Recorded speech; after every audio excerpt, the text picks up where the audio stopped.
Praise the Lord. இன்றைக்கு ஆண்டவராக இயேசு கிறிஸ்து உங்களோடு ஒரு முக்கியமான காரியத்தை குறித்து பேச ஆசைப்படுகிறார். ஏனென்றால் இயேசு உங்களை நேசிக்கிறார். இந்த உலகத்தில் நிறைய பாவங்கள் இருக்கலாம், ஆனால் மிகவும் மோசமான பாவம் என்னன்னு தெரியுமா? துணிகரமான பாவம். அதாவது நாம் செய்வது தவறு, அது பாவம் என்பதை அறிந்திருந்தும் அசால்ட்டாக பார்த்துக்கலாம் என்று செய்வதை தான் துணிகரமான பாவம் என்கிறோம்.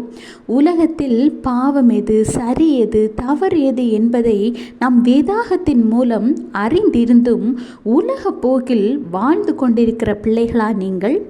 கர்த்தர் சொல்கிறார், யாக்கோபு 1:22, நீங்கள் உங்களை வஞ்சியாத படிக்கு திருவசனத்தை கேட்கிறவர்களாய் மாத்திரமல்ல, அதன்படி செய்கிறவர்களாயும் இருங்கள்.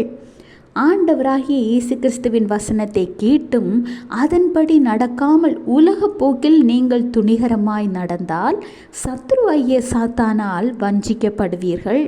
உங்களை எப்படி விழுங்கலாம், உங்கள் ஆசீர்வாதத்தை எப்படி பிடுங்கலாம், உங்கள் குடும்பத்தை எப்படி சிதைக்கலாம் என கண்ணு வைத்து காத்து கொண்டிருக்கும் சத்ருவாகிய சாத்தானுக்கு பலி வைத்து கொடுக்கிறீர்கள் என்றுதான் அர்த்தம்.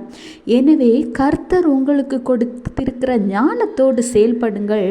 உங்கள் குடும்பத்தையும் உங்கள் ஆசீர்வாதங்களையும் உங்கள் அழைப்பையும் பாதுகாத்து தைக்க வைத்து கொள்வதுதான் உங்கள் கடமை. ஒருவேளை வேதத்தை வாசித்து அதன்படி நடக்காத பிள்ளைகளாக இருந்தால் இன்றைக்கு ஆண்டவராய் இயேசு கிறிஸ்து உங்கள் மீது வைத்துள்ள அன்பின் நிமித்தம் இன்று உங்களோடு தான் பேசிக்கொண்டிருக்கிறார். எனவே இன்று முதல் வேதத்தை வாசித்து அந்த வசனத்தின்படி நடக்க கற்றுக்கொள்ளுங்கள். பரலோக ராஜ்யம் சமீபமாயிருக்கிறது. Have a blessed day. Jesus bless you.